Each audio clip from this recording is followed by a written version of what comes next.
Dixit Jinx est un jeu signé Giuseppe Maria Alue et somptueusement illustré par Dominique Erard. Dixit Jinx, c'est comme Dixit mais en pas pareil, voire en carrément différent. À chaque tour, on se retrouve sur le centre de la table avec 9 illustrations carrées formant une grille de 3 sur 3. Le joueur actif, celui dont c'est le tour, l'émetteur, va piocher une carte qui va lui indiquer laquelle des 9 figures sur le centre de la table il doit faire découvrir aux autres. Pour ce faire, il balance un mot, une phrase, une idée, une chanson. Peu importe, il se débrouille. Il peut même faire une grimace s'il veut.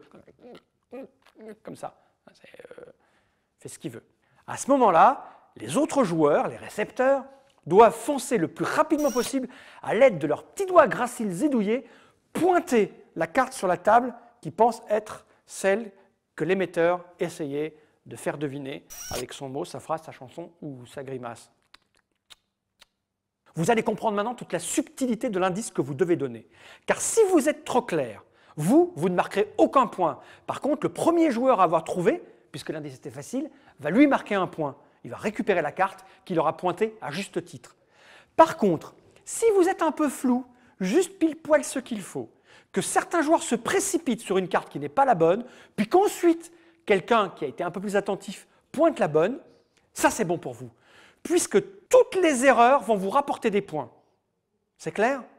Attention, attention, soyons bien d'accord.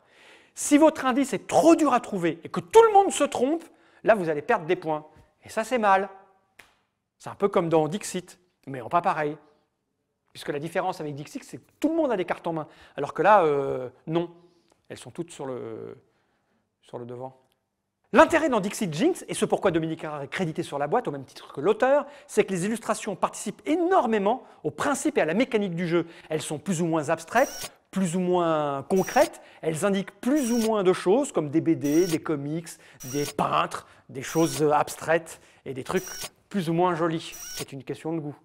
Dixit Jinx est un jeu de Giuseppe Maria Alue, illustré par Dominique Erard, à partir de 8 ans pour des parties d'une vingtaine de minutes, édité par Libellude. Dixit Jinx est un jeu facile, familial, tout public, agréable. Peu importe votre niveau de culture, vous trouverez toujours un moment pour vous amuser avec Dixit Clinks, Clinks Plix, Dixit Blinks, Dixit Jinx.